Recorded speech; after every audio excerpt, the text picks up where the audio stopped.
myself. I'm Daze Aghaji and I'm a climate justice activist. I don't live too far from here. I'm a North London baby, but I'm a South London liver. And I live just over in Blackheath. So this area is very known to me, and I think it's really amazing how there can be beautiful spaces like this in the middle of communities. And that's kind of what we're really here to talk about. We're talking about sustainable business, but without talking about communities and the communities they serve, we can't really talk about business. But what I would actually like you guys to do is close your eyes, because we are going to kind of do a little bit of visioning before I start going on at you. So I invite you to close your eyes and take a deep breath. Breathe out through your mouth and take another deep breath. Inhale and exhale.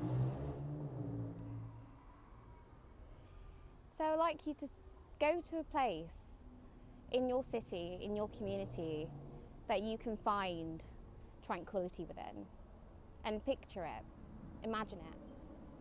What does it look like? What does it smell like? How does it make you feel?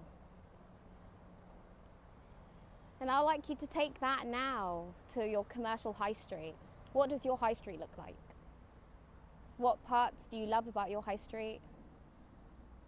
What parts do you dislike about your high street? Take a minute to think on that.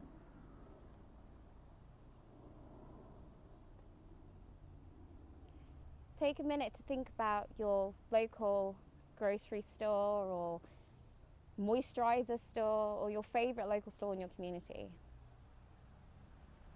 And think about what makes that store nice to you. What makes you love it? What makes you want to keep going back? What makes you keep wanting to support?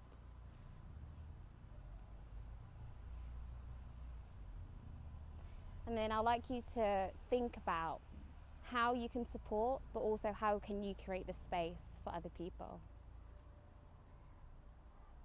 And in a couple of seconds, I'm going to ask you to take another deep breath. And then as you inhale, you'll open your eyes. Inhale, and then exhale, and open your eyes. I hope that's brought a little bit of stillness to this post 6 o'clock talk.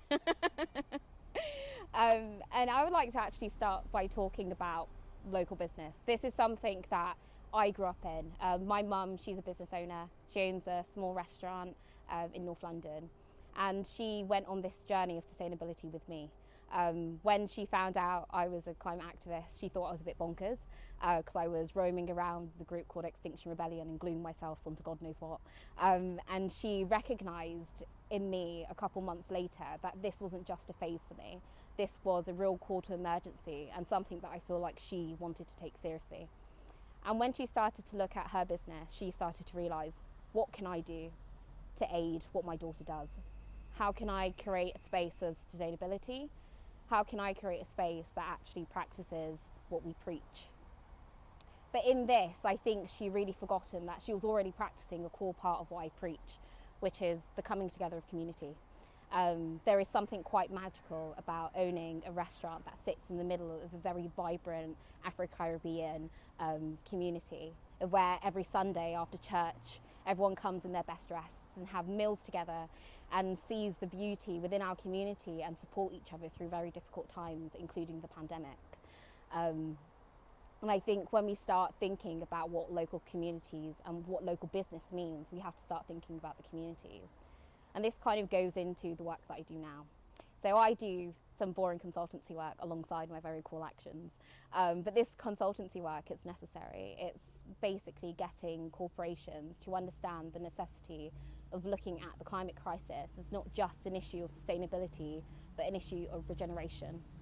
An issue that looks at how can I not just sustain the status quo that we know is problematic, but how can we create a world where our children can enjoy the bountiful beauties of nature?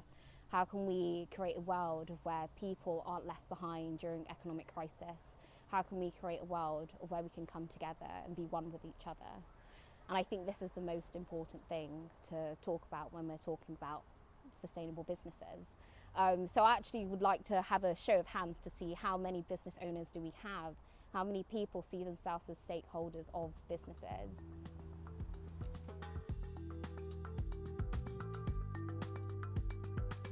Think about the communities that you currently serve right now and take a moment to really think about how can we create sustainability. And I think the fishery is a very good example of selling fish and knowing that within our current mass consumption system we do have issues, but knowing that together as fishermen, as people who sell fish, as people who cater to that community, we can really strive for sustainability. Growing up, I actually grew up in Skegness, not too far from Grimsby, which is one of the fishing capitals of the UK. And we did workshops around learning about how we can be more sustainable in our practices, whether this asking our local MPs to help us with creating more sustainable line wild caught fish, or figuring out how we can replenish our fish stocks. There are many different ways that we can approach sustainability. We call it regenerative culture work. And this regenerative cultures is basically learning how to build healthy and resilient communities that will be able to basically mitigate against anything, whether it's climate change, but whether it's still just moments of peace and joy. We can figure out ways in which we can learn about ourselves, which we call self-care, which is the inner work about learning about, one, how can we take care of ourselves, our minds, bodies and souls, but also how can we acknowledge what part do we play within our larger society. What parts do we need to get rid of and say, I don't really like this part that I've been socialised into, institutions of racism, institutions of sexism, institutions that don't care for planet and people, but then also saying, what can I do to start seeing and becoming the visions that I hope for my future? And how do we take this into our interpersonal relationships? How do we take this into our community spaces? For me, actions is a big one. How do I take this into my actions? These really high moments of intensity of where I see someone glued to the floor and then it starts raining. What do I do? Do I go, I actually want to get out of the rain, so I need to go and find a pub? Or do I go, I need to get an umbrella to take care of this person? Do I go, would you like me to sing to you? Would you like me to read you poetry? Would you like drinks? And how can we take care of each other within moments that feel really high stress? And then finally, how can we take the same energy that we create with each other, the love, duty and care that we practice with one another onto our planetary Earth, and how this all interlinks. And I think when it comes to sustainable businesses, we have to think about the practical steps we can take to improve our businesses. And I think this is kind of where I would like to open up the floor to kind of vision together and find a larger idea about how we can bring sustainability into the core of our businesses, and not just sustainability within our produce, but sustainability within what communities we serve and how we can aid the community. So for the business owners, I would like you guys to think about, one, something to say to what business you have, but also how can you create the product that you do to be sustainable, and then also in turn how can you create sustainability and regeneration within your community that you serve. And then for the non-business owners, I would like you to think of your favourite business and then think of the same questions of what do you think we need to create resilient and strong communities by what they do, and then also how they can change their supply chain, because sustainability is very much not just about the earth, not just about plastic, not just about carbon, but it's truly about how can we change our supply system, not just from the product, but from every single person that's involved through the whole way through our product.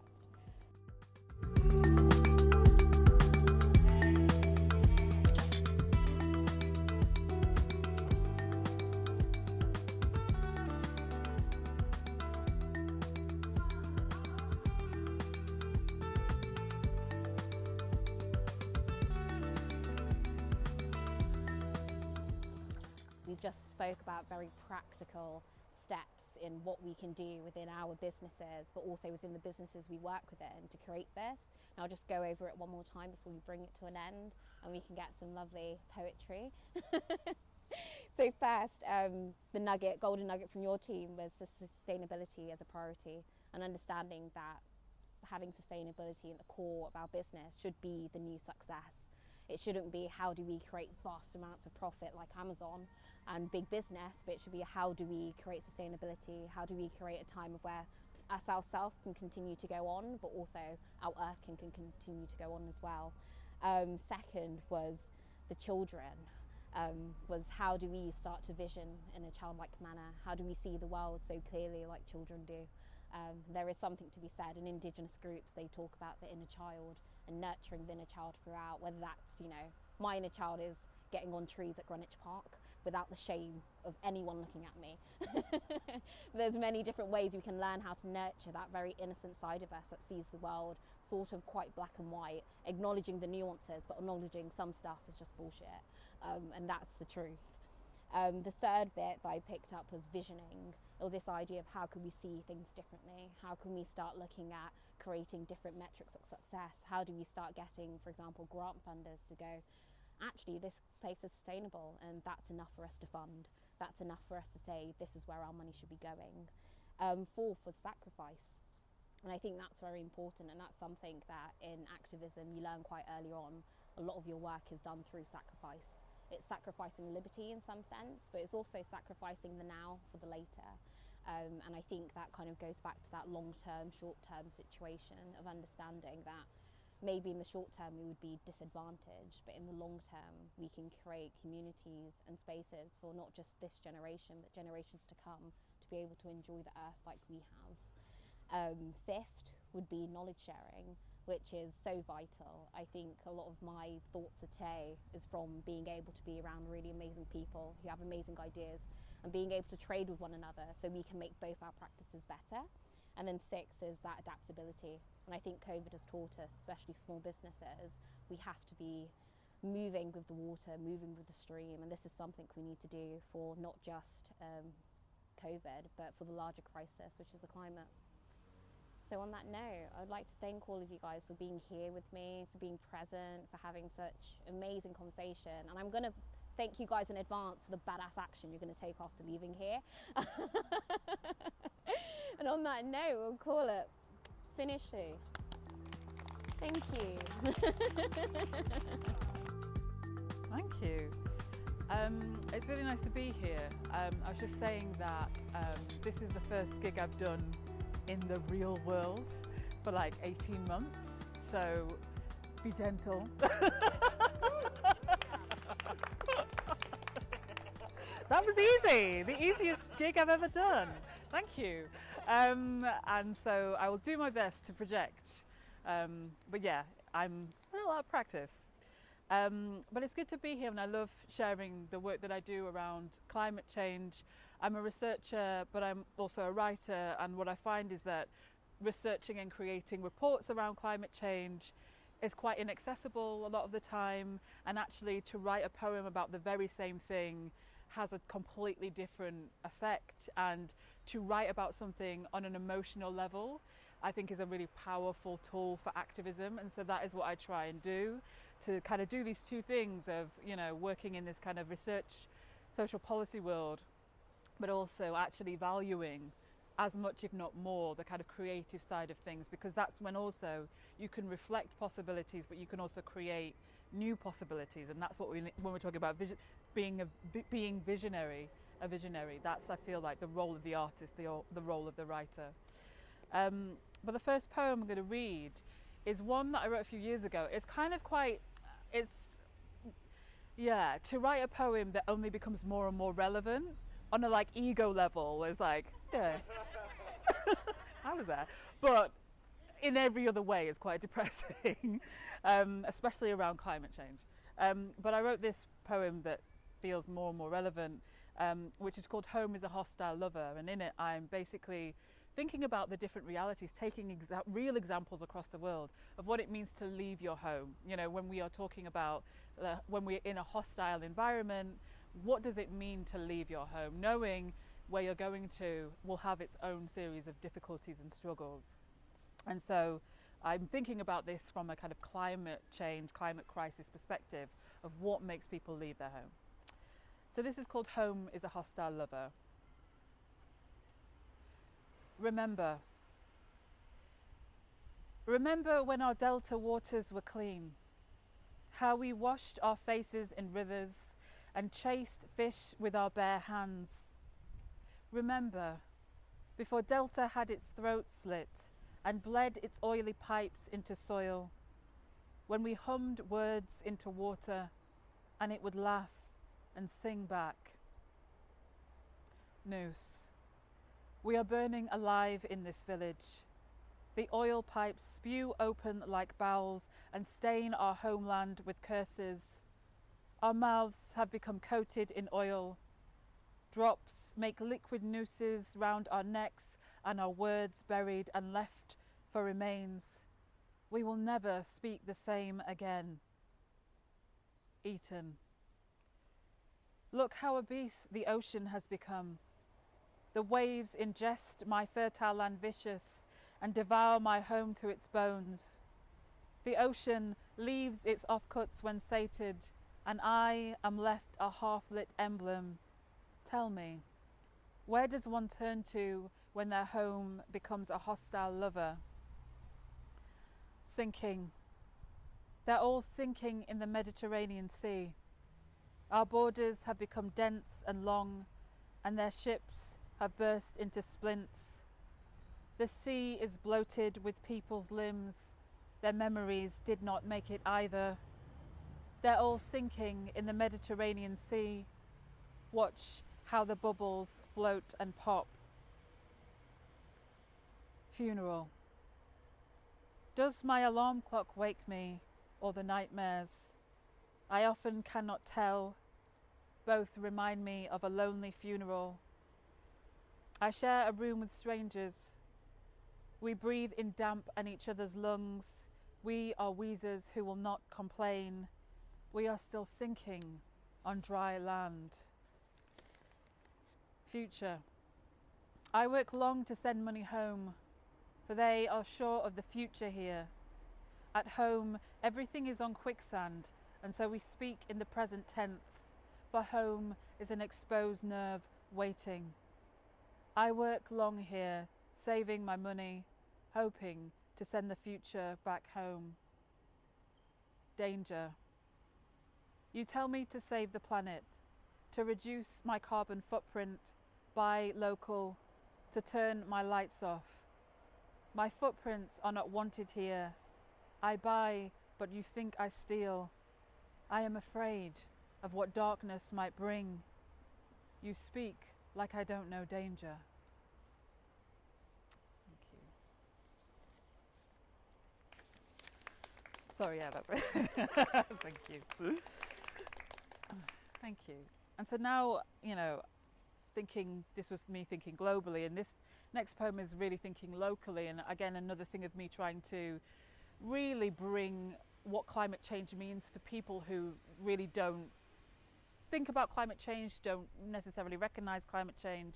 So I've spent a lot of time thinking about what climate change looks like in cities and in a city like London. And I think, one thing that I'm really thinking of, and again, timely, is isolation and our disconnection. And actually what the crisis needs is interconnection and us working together. And it's hard in a city like London, which can be where our disconnection can feel so apparent. And so I wanted to kind of reflect on this, and that also being a part of the crisis. So this is called We Have Everything We Need. We have each become a small world, spinning from one collision to another. We scrub cities off our skins and watch its roads leave tracks in the bath. Damp rises, rent rises, high rises. Look how the city silhouettes grow new forests for us. What new constellation of stars guides us home? We are tower block light flickers come evening, crammed into shoe boxes, basements, living room come bedrooms, stretch out our feet to turn the TV on. We reach for our phones, our faces made radiant by its bird song. Someone somewhere is mining for the next iPhone, but we can't be sure. We are compassion in 280 characters. We are lying lonely next to each other between paper-thin walls.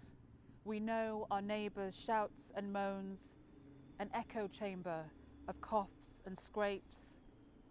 Rent rises, heat rises, sea rises. Put the kettle on, scold dinner in microwaves, droughts happening somewhere, but we can't be sure. Tesco fluorescents open 24 hours. How will we wear our loss in 50 years' time? How will our cities exhale then? How will we wear our loss? How will we sleep when we cannot turn our alarm clocks off? Thank you.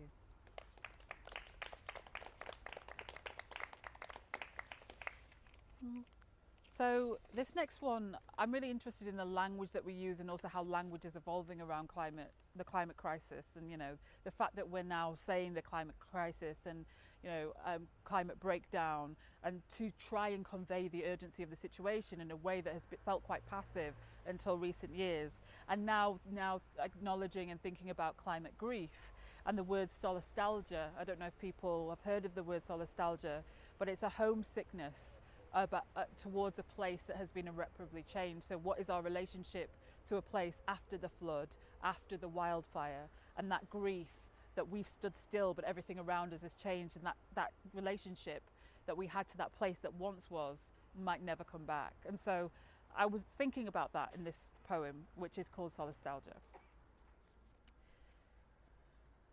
What solace can be found from living in a crumbling skeleton? Ghost towns and villages that have lost their skins to the atmosphere. It is grief that will turn us into living memorials of our fallen landscapes. Given we do not yet have words for the eulogy, we might well embody our loss. Like this, we will become a drought when there is no clean water, our skin parched like abandoned land, faces dull and ready for wildfire. When the crops fail, our limbs will wilt like stalks giving up, our hair imitate the weeds. It is perhaps the earthquakes that will crack open our chests, help us understand how we, the living, show love in the aftershocks. Thank you. And to finish, I will read this poem, which is called Everything is Everything. And I really want to hit home, and I think it speaks to this event, this idea of interconnection, and really understanding that my life is connected to your life and vice versa, and that when we think about sustainability, when we think about climate change, we're thinking about the environment and space and how we connect to each other within it, how we live within it. And actually, if you think about it in that way, then maybe these terms like sustainability and all the rest of it become less rigid, and we kind of understand actually how best can we live together and what is the most equitable way we can do that, because that's essentially what the crisis is asking of us to understand. And I took a quote from Dr. Vandana Shiva, a scientist, academic, activist, in which she said, "Everything is connected. The idea that everything is this hard matter, unrelated to each other, is still guiding a lot of science, old patriarchal stuff. The real science is the science of interconnection, of non-separation, that everything is related." My mother taught me that one hand washes the other, two dancers moving instinctively into the shape of each other, fingers mirroring and intertwining underwater.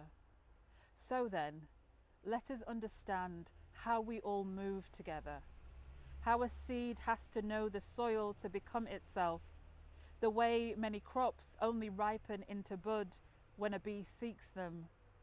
The rain must come, as must the sun, the weather offering a lesson in what it means to persevere in both shadow and in light.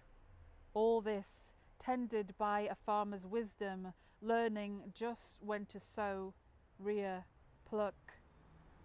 We are eating from a whole world, and we, once a seed, return back to the earth, giving life to the soil, and who knows what might grow in our memory.